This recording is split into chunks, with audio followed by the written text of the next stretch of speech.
पीर जो ॻोठ लॻ नाको माची स्टाफ जे भरिसां कचे खां खैरपुर वेंदड़ ट्रैक्टर ट्राले बोह सां भरियल 11,000 तारुनि सां टक्कर बाहि लॻण सबबि मुकमल सड़ी खाक। ख़बर मूजिब पीर जो ॻोठ लॻ नाको माची स्टाफ जे भरिसां कचे जे ॻोठ कादिर बख्श जलबाणी खां खैरपुर तरफ़ वेंदड़ ट्रैक्टर ट्राले बोह सां भरियल 11,000 तारुनि सां विचड़ी बाहि लॻण सबबि मुकमल सड़ी खाक थी वई।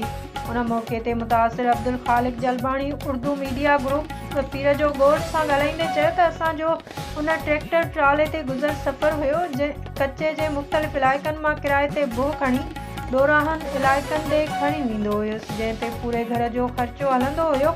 बदकिस्मती जो 11 तारुनि सां ट्रैक्टर ट्राली विचड़ी पई ऐं ओचितो बाहि जो छोलो थियो। उते मौजूद माण्हुनि मूंसां गॾिजी बाहि विसाइण जी वॾी कोशिश कई, पर बाहि विसाए न सघियासूं ऐं ॾिसंदे ॾिसंदे मुकमल सड़ी खाक थी वई। हुन चयो त जेकॾहिं वक़्त ते फायर ब्रिगेड अचे हा त शायदि मुंहिंजो एॾो वॾो नुक़सानु न थिए हा।